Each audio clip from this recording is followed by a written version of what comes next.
హైదరాబాద్ సంస్థానాన్ని పాలించిన నిజాం ప్రపంచంలోనే అత్యంత ధనవంతుడని, అతి విలువైన వజ్రాలు కూడా పేపర్ వెయిట్లలాగే వాడేంత ఐశ్వర్యవంతుడని మనం చాలా కథలు విన్నాం. ఇవన్నీ వింటుంటే హైదరాబాద్ ఒకప్పుడు ఎంత రిచ్ స్టేటో మనకు అర్థమవుతుంది. కానీ అలాంటి రిచ్ స్టేట్లో నార్మల్ జనాల సిచ్యువేషన్ ఏంటి? వాళ్ళ బతుకులు ఎలా ఉండేవి? నిజాంలు హైదరాబాద్ స్టేట్కు చాలా చేశారు, అందులో డౌటే లేదు. Osmania hospital, assembly, high court buildings, Hussain Sagar, Himayat Sagar లాంటి జలాశయాలు, ఉస్మానియా యూనివర్సిటీలు, ఎన్నో ఫ్యాక్టరీస్లు, ఇలా నిజాం నవాబులకు ప్రజల పట్ల ఉన్న నిబద్ధతకు ఎన్నో ఎగ్జాంపుల్స్ ఉన్నాయి. మరి అంత మంచి హైదరాబాద్ పాలకులకు వ్యతిరేకంగా గోల్కొండ కిలకింద నీ గోరీ కడతాము కొడుకో అని తెలంగాణ సాహిత్య రైతాంగ పోరాట యోధుడు బండి యాదగిరి ఎందుకు ఆ పాట రాశారు? ఓ నిజాం పిచాచమా, కానరాడు నిన్ను బోలిన రాజు మాకెన్నడని మహాకవి దాశరథి కృష్ణమాచార్యులు ఎందుకన్నారు? జనం తిరుగుబాటు చేసే పరిస్థితి ఎందుకొచ్చింది? ఈ విషయాలని ఈ వీడియోలో చూద్దాం. ఆలస్యం ఎందుకు, let's dive into coconut focus.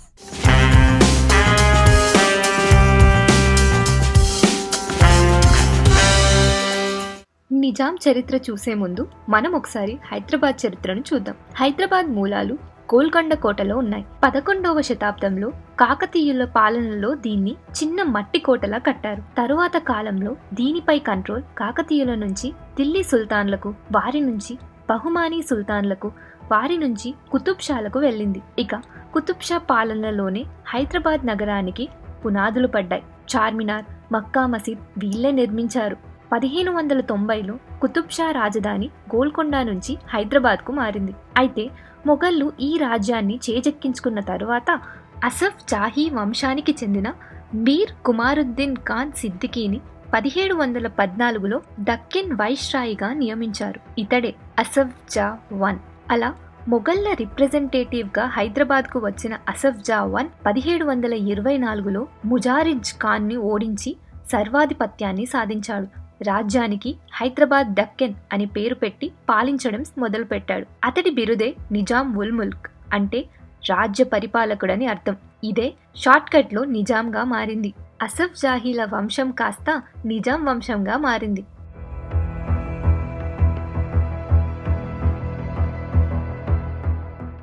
Nizam పాలన కాలంలో హైదరాబాద్ స్టేట్కు అత్యంత సంపన్న సంస్థానంగా పేరుండేది.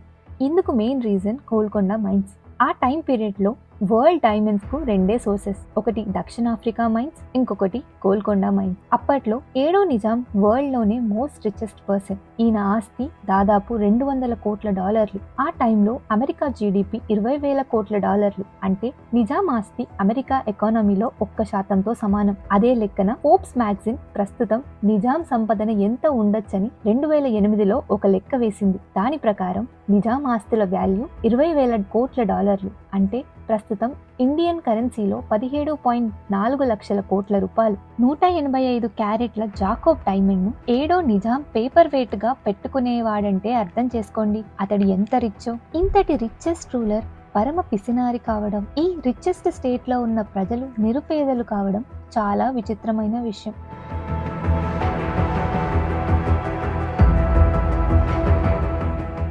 బ్రిటిష్ ఇండియాలో సొంత కరెన్సీ ఉన్న సంస్థానం హైదరాబాద్ ఒక్కటే. ఉస్మానియా సిక్కా అనే కరెన్సీ అప్పట్లో చెలమణిలో ఉండేది. ఈ కరెన్సీ మేనేజ్మెంట్ కోసం సొంతంగా నిజాం బ్యాంకుని ఏర్పాటు చేశాడు. హైదరాబాద్ సంస్థానానికి సొంత సైన్యం, phone network, railway network, airlines, postal system, radio station ఉండేవి. ఎన్నో హాస్పిటల్ను, కాలేజ్లను కూడా నిజాం పాలనలో స్థాపించారు. ప్రఖ్యాత city college, Telangana high court, public garden, jubilee hall, assembly buildings, Niloufer hospital, Osmania university, Osmania medical college, Nizam sugar factory, Azam Jahi mills, Sirpur paper mills వంటివన్నీ నిజాంను నిర్మించినవే. హుసేన్ సాగర్, హిమాయత్ సాగర్ వంటి ఇంజనీరింగ్ ప్రాజెక్టులు కూడా ప్రారంభించారు. నాగార్జున సాగర్ డ్యామ్ కోసం సర్వే కూడా వారి హయంలోనే మొదలైంది. సలార్జంగ్ సంస్కరణలు హైదరాబాద్ సంస్థానం డెవలప్మెంట్ కై కీ రోల్ ప్లే చేశాయి.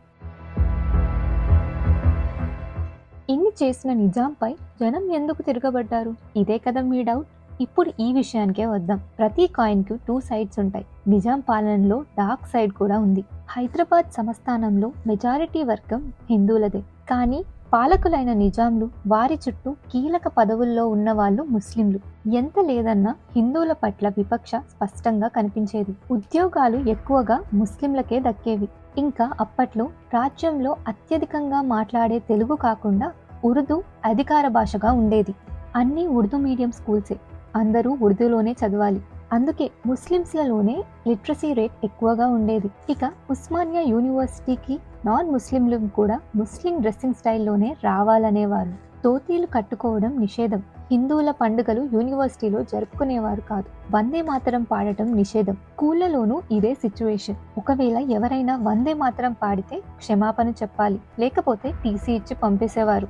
దాదాపు 1200 మంది స్టూడెంట్లను ఇలా ఎక్స్పైల్ చేసినట్లు అంచనా. కానీ ఈ వివక్షను ప్రజలు పెద్దగా పట్టించుకోలేదు. అడపాదడప తిరుగుబాటు స్వరం వినిపించినా అది టెంపరీగా ఉండేది. కానీ 7వ నిజాం కాలంలోని సిచ్యువేషన్ బాగా ముదిరిపోయింది. ప్రజల్లో రాజులపై విద్వేషం పెరిగింది.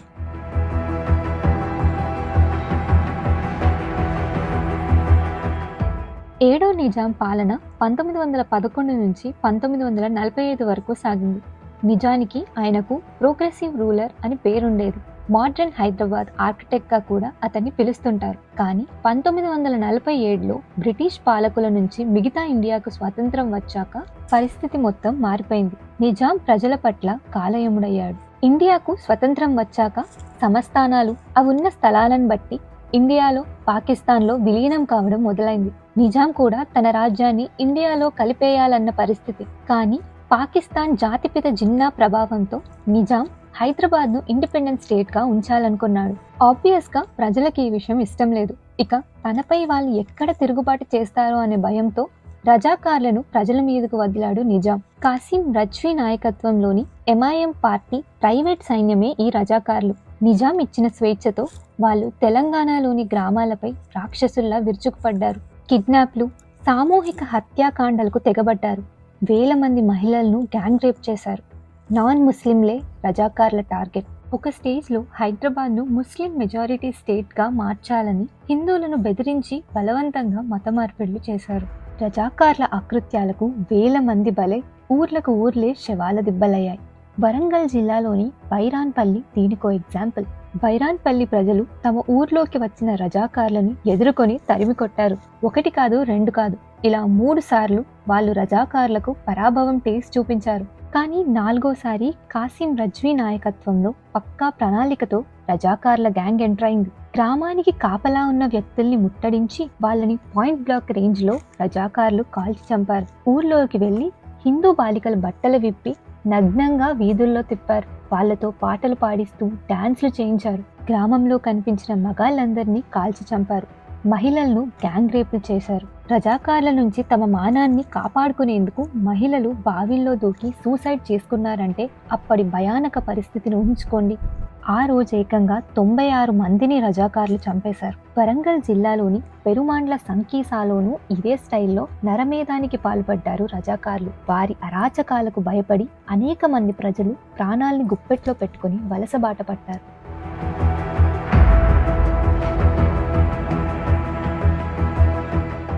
7వ నిజాం పాలన నాటి హైదరాబాద్ సంస్థానంలో 30% భూమి 1100 భూస్వాముల చేతిలోనే ఉండేది. వీళ్లే దొరలు.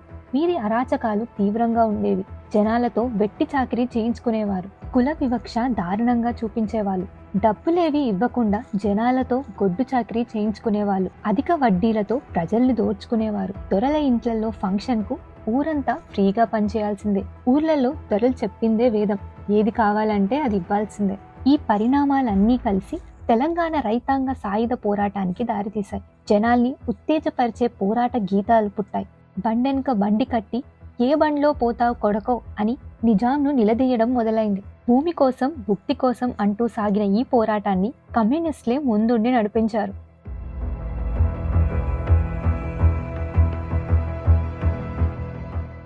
చాకలి ఐలమ్మ, దొడ్డి కొమరయ్య లాంటి వారి వీర మరణాలతో పోరాటం మరింత తీవ్ర రూపం దాల్చింది. వందల మంది విద్యార్థులు పోరాటంలో చేరి ఆయుధాలు చేతపట్టారు. ప్రజా ఉద్యమాలకు నాయకత్వం వహిస్తూ తెలంగాణ ప్రజలకు అండగా నిలిచారు. కారప్పొడి, రోకలి బండలు, కర్రలే జనాలకు ఆయుధాలయ్యాయి. పోరాటంలో వేల మంది తమ ప్రాణాలని అర్పించారు. కమ్యూనిస్టులు గెరిల్లా స్టైల్లో ఈ పోరాటాన్ని నడిపించారు. 3000 గ్రామాలను విముక్తం చేశారు. దొరికిన జమీందారులను దొరికినట్లే చంపేశారు. మద్దుం మొహియుద్దీన్, రావి నారాయణరెడ్డి, ఆరుట్ల రామచంద్రారెడ్డి, హసీన్ నాజీర్, మల్లు వెంకట నరసింహారెడ్డి లాంటి కమ్యూనిస్టుల నాయకులు ఈ పోరాటంలో కీలక పాత్ర పోషించారు. ఇక ఈ పోరాటంలో నిజాంలకు, రజాకార్లకు ముచ్చెమటలు పడుతున్న టైంలో ఇండియన్ గవర్నమెంట్ ఆపరేషన్ పోలో చేపట్టింది. నిజాం కనీసం పోరాటం కూడా చేయకుండానే అప్పటి Indian home minister Sardar Patel ముందు భారత్కు లొంగిపోయారు. 1948 సెప్టెంబర్ 17న హైదరాబాద్ సంస్థానం ఇండియాలో భాగమైంది. ఇవండి హైదరాబాద్ సంస్థానం చరిత్ర. ఈ వీడియోలో మేము కవర్ చేయలేని విషయాలు మీకు తెలిసినవేమైనా ఉన్నాయా? అయితే కమెంట్స్లో చెప్పండి. నెక్స్ట్ ఏ టాపిక్ పై వీడియో చేయాలో కూడా షేర్ చేయండి. వీడియోస్ నచ్చితే లైక్ చేయండి. మరిన్ని ఇంట్రెస్టింగ్ వీడియోస్ కోసం మా కోకోనట్ ఫోకస్ ఛానల్కి సబ్స్క్రైబ్ అయ్యి బెల్ ఐకాన్ని ఆన్లో పెట్టుకోండి.